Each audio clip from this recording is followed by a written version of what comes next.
Sénégal.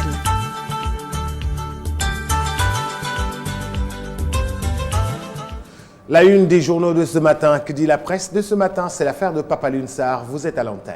Bonjour à tous. À la une de la revue des titres, le président de la République en mode général, oui, parce que Macky Sall veut réarmer la guerre contre l'ennemi invisible. Plus de 5 mois de lutte. Attention, le coronavirus est toujours là et le président Macky Sall ne lâche pas le combat. Pourquoi? Parce que les quotidiens vont le dire. Oui, c'est le quotidien. Macky remet les barrières. Vous l'avez vu sur la photo d'illustration, le président Macky Sall qui porte un masque, oui, porte du masque sous peine d'amende, remobilisation de la police et de la gendarmerie sur les places publiques, Covid-19, nouvelles mesures de restriction. Nous avons une flopée d'informations en manchette. Oui, la Gambie qui revient déjà au couvre-feu et à l'état d'urgence pour faire face à la propagation du coronavirus. Vous avez vu un peu la grève du Sud-Just et surtout l'actualité politique, mais également les architectes qui veulent tout simplement maintenir le marché Sandaga. Vous l'aviez certainement vu dans le bulletin d'information de Kessendour et les journaux de ce matin en parlent. Mais restons toujours avec l'actualité liée au coronavirus. Après le quotidien, c'est enquête. Macky brandit le bâton, mais pas la carotte. Lutte contre la Covid-19. Le président Macky Sall veut réarmer la guerre sanitaire pour le contrôle de l'accès aux plages et des rassemblements publics. Macky Sall sollicite la police, la gendarmerie, mais également l'armée. Application à partir de vendredi d'une série de décisions visant à faire respecter les mesures de prévention. Lieux de culte, restaurants, marchés, baptêmes, funérailles, points de suspension sont dans le viseur du ministre de l'Intérieur et pour le docteur Ousmane Gueye, chacun doit prendre ses dispositions pour protéger sa famille. L'actualité liée toujours par le coronavirus avec critique, qui met à sa une masque obligatoire dès demain, point d'interrogation, mais disons-le, le masque est déjà obligatoire. Funérailles, baptême, plage, lieu de culte, transport en commun, vous avez vu les forces de l'ordre affichées à la une du journal critique. Attention, et c'est surtout également le docteur Ousmane Gueye du SNEPS qui prend la parole. Rien n'empêchera de revenir à des mesures restrictives. C'est la blouse blanche qui le dit. Après critique, un autre quotidien, qui toujours contaminé à sa une. L'armée en renfort pour casser les récalcitrants. Attention, la une fait peur parce qu'on a des militaires armés, réarmés en cette période de guerre sanitaire. C'est par rapport à la lutte contre la Covid-19 et surtout, le gouvernement veut faire face à l'indiscipline des Sénégalais. Une actualité à lire dans l'I quotidien. Vous avez vu en manchette en haut les funérailles du 4e calife de Medina Baye. C'est aujourd'hui l'Afrique pour un ultime adieu à son cher. Oui, c'est aujourd'hui l'inhumation du 4e calife de Medina Baye. Des actualités qui sont là à lire dans l'I quotidien. Après l'I quotidien, un autre quotidien, c'est hélas qui parle toujours des mesures attendues. Ce vendredi, les mesures prises par Macky Sall, masque obligatoire, croisade contre la délinquance et l'occupation anarchique de la voie publique. Macky brandit la cravache, Macky qui ne lâche pas cette guerre sanitaire. 5 mois de lutte, mais la situation est toujours grave. Après hélas, un autre quotidien, c'est Source A, qui prend source sur le coronavirus. C'est l'actualité du moment. Dakar, cible numéro 1 dans le durcissement des sanctions à l'encontre des récalcitrants dans le cadre du respect des gestes barrières. La lapidation, Source A va plus loin, la lapidation a démarré. Pourquoi? Parce que déjà, rien que dans la journée d'avant-hier, 830 personnes ont été interpellées par la police sur le territoire national pour non-port du masque. Et parmi elles, 340 citoyens résidant à Dakar, la capitale qui engage plus de récalcitrants comparé aux autres régions. Consigne ferme donnée aux forces de l'ordre pour ne plus tolérer les grands rassemblements lors des funérailles, baptêmes, rencontres dans les plages, bars, lieux de culte, etc.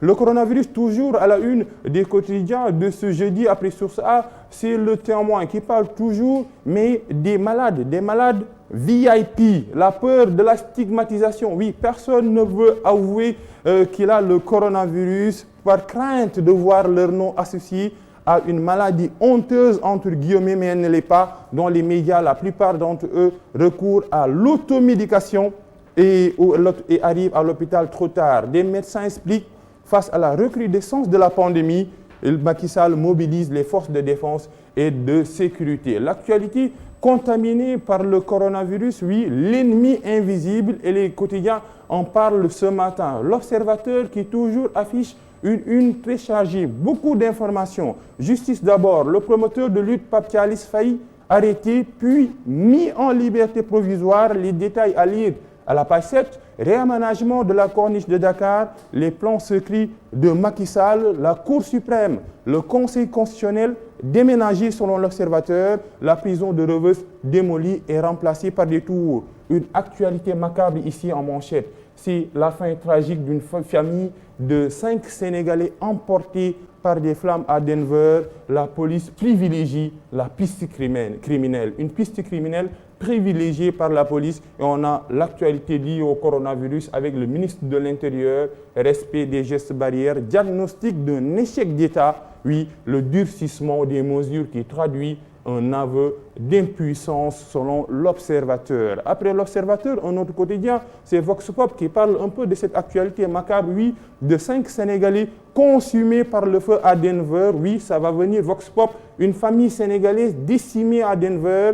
Djibril Ndione, sa femme Mami, sa fille Khadija, sa sœur Ramatoulaye et son fils meurent calcinés. Dembaka, propriétaire de la maison, ainsi que sa femme et sa fille ont survécu aux flammes sautant du 2e étage. Oui, ce sont des victimes d'un incendie criminel qui s'est passé aux États-Unis. Après Vox Populi, un autre quotidien, c'est Les Échos qui parlent un peu de ce drame aux États-Unis. Djibril Ndione, sa femme, leur fille, sa sœur et son neveu périssent dans un incendie. Une actualité à lire à la page 3 de Les Échos.